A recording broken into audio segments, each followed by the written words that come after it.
এই ব্যাংকগুলি যে ব্যাংকগুলিতে আপনি টাকা রাখলেন তাদের থেকে আপনি বিশেষ কোনো সুবিধাও পেলেন কিনা? যদি ওই প্রশ্নটি করতে আমার একটু অস্বস্তি হচ্ছে, তারপরও ফারুক ভাই আপনি বলি আমি এটা করলাম, আপনি নিশ্চয়ই এই ব্যাপারটা আমাদেরকে একটু বললেন যে টাকা ট্রান্সফার আপনি একক সিদ্ধান্তে করলেন কিনা। দুই হচ্ছে এই টাকা ট্রান্সফার করে আপনি কোনো বিশেষ সুবিধা পেলেন কিনা ফারুক ভাই? একটু বড় করেই বলতে হবে আসলে। জি। প্রথম কথা হচ্ছে গিয়ে একটা বোর্ডে যখন আমরা কাজ করি সবাই মিলেই কিন্তু সিদ্ধান্ত নেই। আমরা যখন এই জুলাই আগস্ট আপরাইজিং এর পরে যখন নতুন দেশ পেলাম তখন কিন্তু আপনি জানেন যে 5 তারিখে 8 তারিখে গভর্নমেন্ট ফর্মের পরে আমি 21 তারিখে দায়িত্ব গ্রহণ করি। আপনারা জানেন যে আমাদের তখন দেশের অনেকগুলো ব্যাংক রেড জোন, আমরা জানি যে ব্যাংক খালি হয়ে গেছে বিগত গভর্নমেন্টের কাছ থেকে। প্রায় অনেক ব্যাংকে টাকা নেই।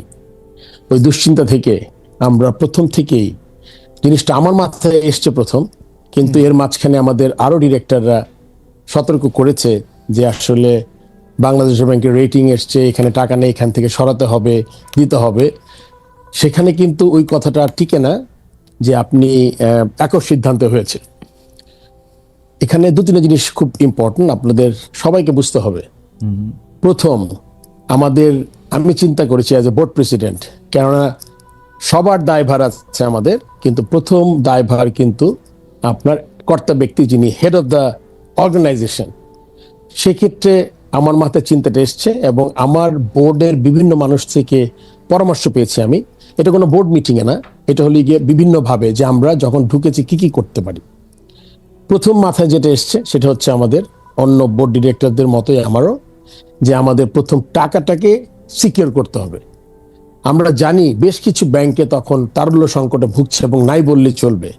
তখন আমরা ডিসাইড করলাম যে টাকাটা আমরা প্রথম আপনার ইন্টারেস্ট রেট না, প্রথম টাকাটা হলো গিয়ে একটা রেড জোন থেকে ইয়েলো বা গ্রিন জোনে যাই, প্রথম চিন্তা। তারপরে চিন্তা আসলো আমার মাথায় যখন দেখলাম ওখানে ইন্টারেস্ট রেটও বেশ কম, 8 থেকে 9, 7.5 আছে, সরকারি ব্যাংকও আছে ওখানে। সো ওই ভয় থেকে আমরা চিন্তা করলাম যে আমাদের ব্যাংকের টাকাগুলো আগে নিয়ে যাই। তারপর আমরা রেটের ব্যাপারে আসলাম যে ইন্টারেস্ট রেট যদি বেশি পাওয়া যায় তাহলে আমাদের বোর্ডের আপনার ইনকাম বাড়বে। থার্ড যেটা চিন্তা করেছি, যেটা আমার আগের যারা বোর্ডে ছিলেন, যদিও আগের বোর্ডের মানে এখন আমি আগের বোর্ড নিয়ে কাজ করছি, 8 জন আগের বোর্ডের, আর 15 জন দেশ থেকে চলে গেছেন। তারা যখন যে কাজটা করেছেন তাদের থেকে আমি তখন মনে করেছিলাম যে যদি ইন্টারেস্ট রেটটা বেটার হয়, তারা ব্যাংকে আমরা টাকা রাখবো শুধু ইন্টারেস্ট রেট দেখে না, তাদের থেকে আমাদের ব্যাংকে স্পন্সরশিপ। কারণ আপনি জানেন infrastructure ডেভেলপমেন্টে you need sponsors, which is a very integral part of the board. তখন চিন্তা করলাম তার সাথে স্পন্সরশিপে যোগ করলাম যে আমি যাকে টাকা দিব ইন্টারেস্ট রেট বাড়বে, বেস্ট ইন্টারেস্ট রেটে দিব, তারপর আবার আপনার স্পন্সর নিব।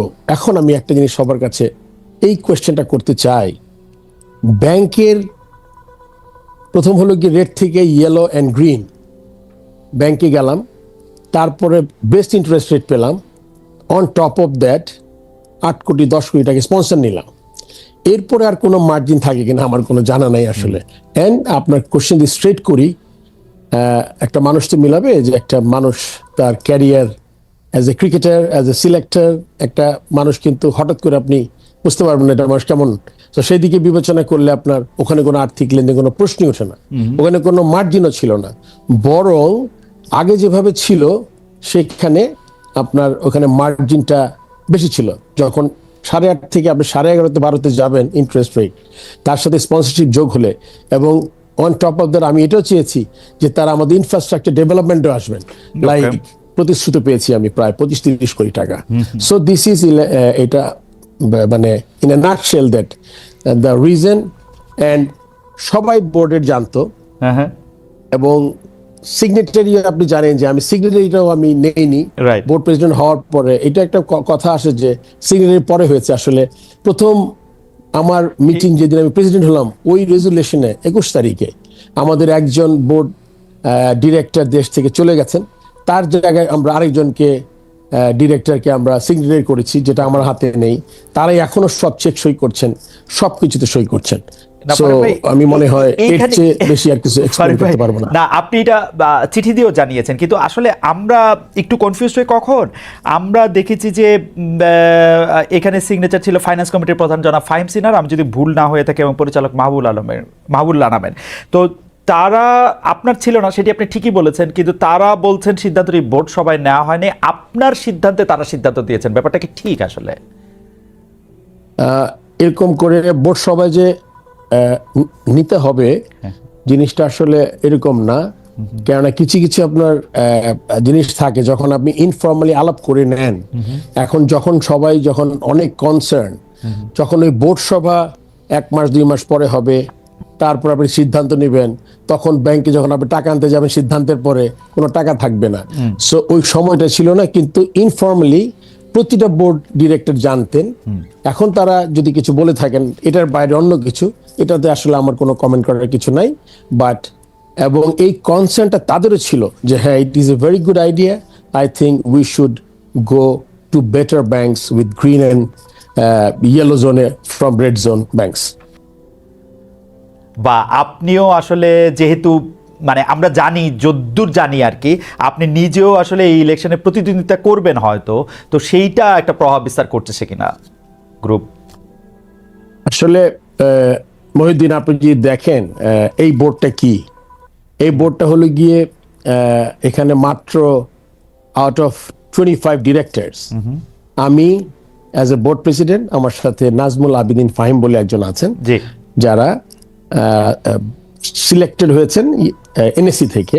এছাড়া কিন্তু এটা কিন্তু আগের বোর্ডই, কিন্তু এখানে একটা জিনিস উল্লেখ করা খুব প্রয়োজন। আগের বোর্ড মিনিং যে বোর্ডটা 3 বছর আগে হয়েছে, সেই বোর্ডের সব সদস্য, সব এমপ্লয়ি, আমার 160 এর মতো এমপ্লয়ি আছে, 200 ওভারঅল বোধহয় 200 কত এমপ্লয়ি আছে, এরা সব আগের বোর্ডের। নতুন আমি যখন ঢুকেছি, আমাদের এখানে আসলে এই আচরণবিধি, চাকরি বিধি, এইচআর পলিসি খুব স্ট্রং না। যেভাবে আগে রিক্রুটমেন্ট হতো, সেই রিক্রুটমেন্টে আমি যে বোর্ডে ঢুকে খুব মানুষ নিতে পেরেছি এটাও না। কোনো নতুন মানুষ খুব বেশি হলে হাতে গোনা 3 থেকে 4 জন 8 মাসে হয়তো বা অ্যাপয়েন্টমেন্ট পেয়েছে। সো বোর্ড যদি আপনার পুরোটা আগেরই হয়, আমি এটা পাশে রাখছি যে সে কি, আপনি জানেন তো আগের বোর্ড মানে যারা চলে গেছেন তাদের সাথে যারা কাজ করেছে, যারা দেশ ত্যাগ করেননি, সো তাদের সাথে কিন্তু আমি কাজ করছি। আপনি যদি বলেন যে গ্রুপ, আমি কিন্তু একটা গ্রুপ, মানে ওকে, ইনফ্যাক্ট আমার সাথে আরেকজন আছেন, আমাদের 2 জন কিন্তু নতুন, আর the whole set up is the same. আমি কারো চাকরি নেইনি, কেউ টার্মিনেট হয়নি, একটা বা 2টা ছেলেকে সাসপেন্ড একটা নোটিশ করেছি, খুব সম্ভবত একটা ছেলেকে টার্মিনেশনের একটা নোটিশ করা হয়েছে। এটাতে একটা পিরিয়ড থাকে 3-4 মাসের। সো আপনি যদি মনে করেন যে এসেই সবাইকে 30-40 জনকে চাকরি টার্মিনেট করেছি, সাসপেন্ড করেছি, এরকম কিছু করি নাই। কেননা এটা একটু সময় নিয়ে বলছি, তার কারণ হচ্ছে গিয়ে আপনি যেই সেট আপে আসবেন, ওই সেট আপে কিন্তু ক্রিকেট বোর্ডের কাজ কিন্তু বন্ধ থাকতে পারবে না। আপনি ঘুম থেকে উঠবেন, আমি যখন ক্রিকেট বোর্ডে আসি, আমরা পাকিস্তানকে 2 টেস্ট হারিয়ে দেশে এসেছি, ইন্ডিয়া এসছে, সাউথ আফ্রিকা এসছে, আন্ডার-19 ইউএই এসছে, সাউথ আফ্রিকান একটা এজ গ্রুপের টিম এসছে। মহিলা world cup was a big challenge, যে চ্যালেঞ্জটা আমরা ঢাকায় হওয়ার কথা ছিল, আপনি জানেন।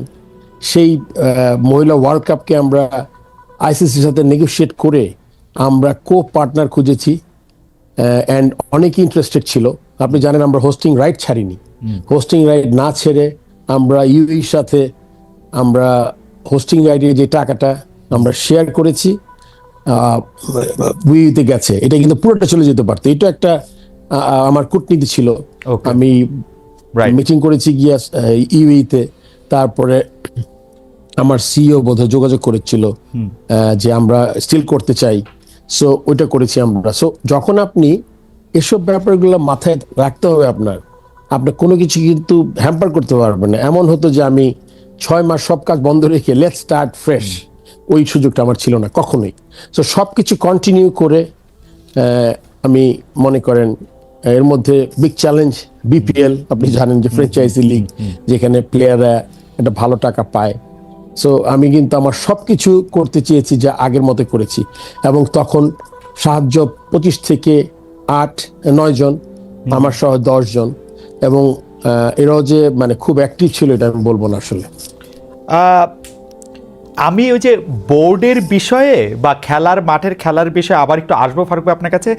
আরেকটি বিষয়, যে বিষয়টি আপনার বিরুদ্ধে একটা বড় অভিযোগ, এই অভিযোগটা তুলছেন সাংবাদিক জুলকারনাইন সায়ের, আরও অনেকে, যে কোনো একজন জনাব এস এম রানা, যিনি একজন অভিযুক্ত, তাকে আসলে বিসিবির অফিসিয়াল হিসেবে দেখিয়ে 2 রাত রাখা হয়েছে, যার খরচ বহন করছে বাংলাদেশ ক্রিকেট বোর্ড, একই ব্যক্তিরে বিমানের টিকিটও দিছে বিসিবি, এবং এই জনাব এস এম রানা তিনি অভিযুক্ত এবং একজন পলাতক, একজন আপনার সাথে এক ধরনের সখ্য আছে তার, এবং কেউ কেউ বলছেন আপনি যেহেতু নারায়ণগঞ্জে ব্যবসা করেন অনেকদিন আগের থেকে, আপনার সাথে সখ্য আছে আওয়ামী লীগের সাবেক সংসদ সদস্য জনাব শামীম ওসমানের, তার আত্মীয় স্বজনের, এবং এই এস এম রানার ব্যাপারটা যদি একটু বলতেন ফারুক ভাই। আসলে খালেদ,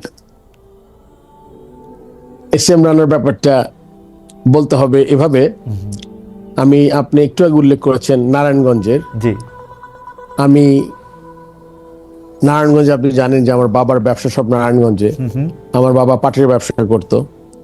এই এস এম রানা ছেলেটা আসলে তার শীতলক্ষা বলে একটা ক্লাব আছে, সে নারায়ণগঞ্জ ডিএস এর সদস্য ছিল, সে নারায়ণগঞ্জ ক্লাবের ভাইস প্রেসিডেন্ট ছিল।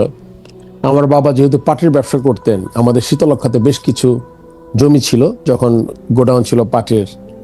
শীতলক্ষা থেকে এই রানা শীতলক্ষা ওইভাবে পরিচয় হয়ে সে আমার জমিটা বেচা কেনাতে হেল্প করেছে তখন। সো আপনি এটা একটা, তার সাথে আমার পরিচয়ের কথা বললাম, এবং ডে বাই ডে ও টিম চালাতো, নিজে ক্রিকেটার ছিল, এভাবে পরিচয়।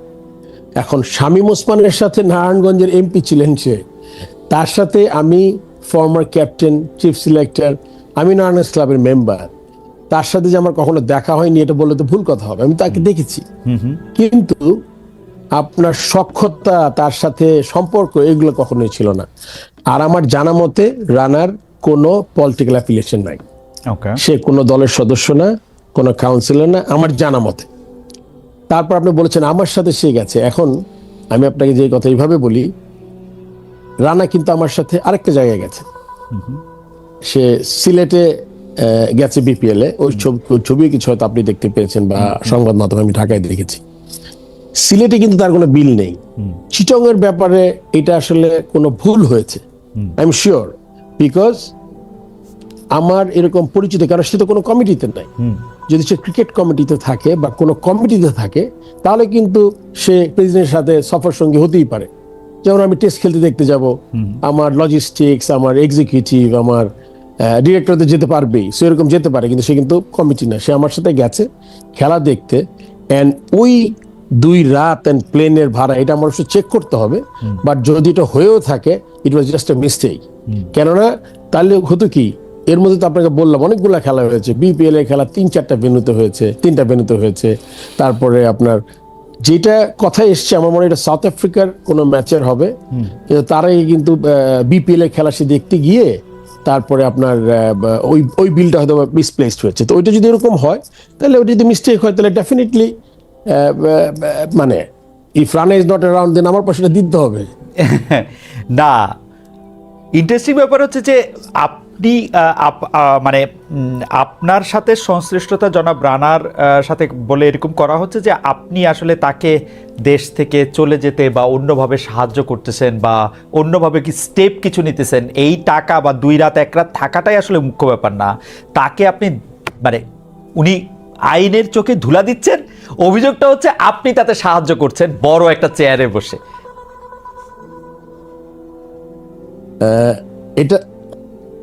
এটা যদি কেউ প্রমাণ করতে পারে, হ্যাঁ, আমি কাউকে একটা ফোন করেছি রানার ব্যাপারে, তাহলে কিন্তু আমাদের আলোচনাটা অন্যরকম হবে।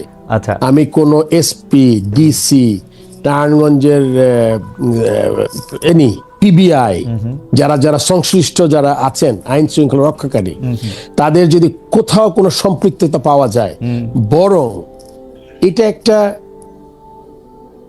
উল্টো মানে রানার সাথে আমাকে মিশিয়ে এটা একটা স্টোরি করা হচ্ছে, যেটাকে আমাকে ডিমিন করা হচ্ছে। আচ্ছা, ব্যাপারটাকে বুঝাতে পেরেছি? আমার মনে হয় যে মোটামুটি এই ব্যাপারটা আমি বুঝতে পেরেছি, দর্শকরাও নিশ্চয়ই আপনার ভাষাটা শুনেছেন। আমি আবার একটু বোর্ডে ফিরে আসি।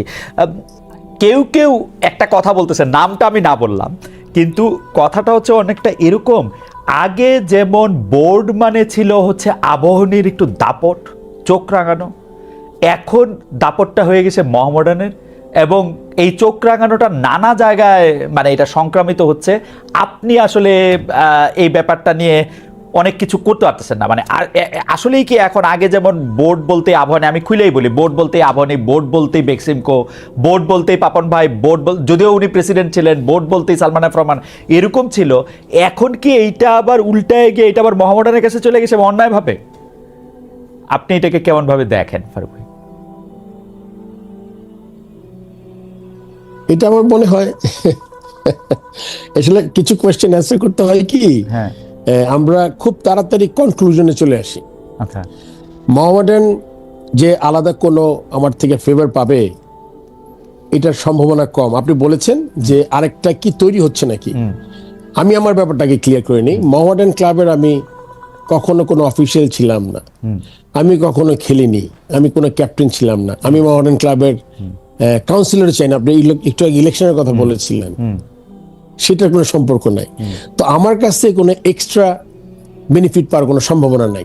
চাপ দিয়া, আর আমরা খুব তাড়াতাড়ি খুব তাড়াতাড়ি কনক্লুশনে, আমি বুঝতে পারছি আপনার কথা, খুব তাড়াতাড়ি আমরা কনক্লুশনে এসে যাই। এখন না, এই বিষয়ে অনেকগুলো কথা আসবে, আমি বলছি আস্তে আস্তে।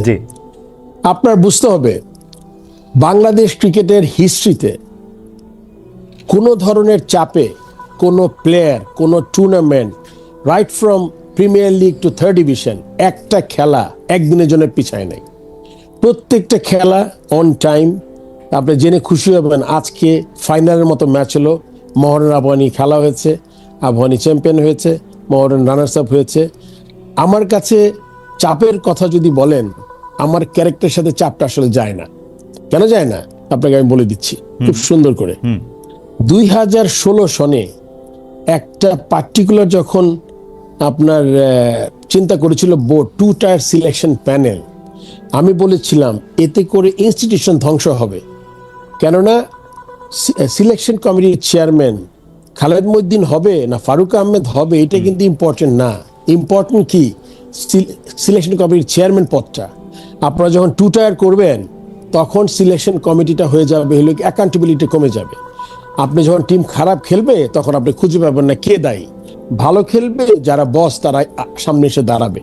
সো চাপের কথা আমার কাছে হবে না, বিকজ ক্রিকেট বোর্ডে বিরাট সম্মানের জায়গা, আল্লাহ আমাকে একটা এত ভালো জায়গায় বসিয়েছেন যাতে আমি দেশের জন্য কিছু কাজ করতে পারি, যেটা আমি সব সময় চাই। এছাড়া আমার কোনো ব্যক্তিগত এজেন্ডা নাই ক্রিকেট বোর্ডে। অনেকের অনেক ধরনের এজেন্ডা থাকে। ছোটবেলা থেকে ন্যাশনাল টিমে খেলেছি, খুব তাড়াতাড়ি ক্যাপ্টেন হয়েছি, press was with me, camera was with me all along. ভালো খেলি খারাপ খেলি লাইমলাইটে ছিলাম। সৎ হিসাবে মানুষ জানে খুব ভালো করে যে আমি মানুষ হিসাবে কেমন। এটা আসলে শত্রুরা কিছু 2-1 ছাড়া, আপনি জানেন যে যাদের কোনো এজেন্ডা আছে তারা ছাড়া, কিন্তু এটা তারা জানে যে আমি আমার অনেস্টিটা কেমন as a chief selector also. Because আমি যে সময় 2003-এ চিফ সিলেক্টর এবং 2013-তে চিফ সিলেক্টর, তখন আমি একটু আগে বলেছেন চাপ, বিরাট চাপ। আমরা যখন খেলতাম তখন আবাহনী মোহামেডান এমন সিলেক্টররা করেছে, দেখো তো 4টা আবাহনী হয়েছে, 5টা মোহামেডান না হলে কিন্তু বিরাট ঝামেলা হবে, এটা কিন্তু করা যাবে না, 5-5। আমি কিন্তু যখন সিলেকশন করতাম আমার চশমাটা থাকতে হলো গিয়ে টিনের চশমা বলি আমি আর কি, কিছু দেখা যাবে না কি নাম আবাহনী না মোহামেডান। সবার আগে দেশ, তারপরে ক্রিকেট দল, তারপর আমার কোন জায়গায় কাকে দরকার। সো চাপে আমার যেটা একটু আগে বললাম, যদি এজেন্ট আমার থাকে, যদি শুধুমাত্র হয় ক্রিকেট বোর্ডের প্রেসিডেন্ট থাকবো আর আমার কোনো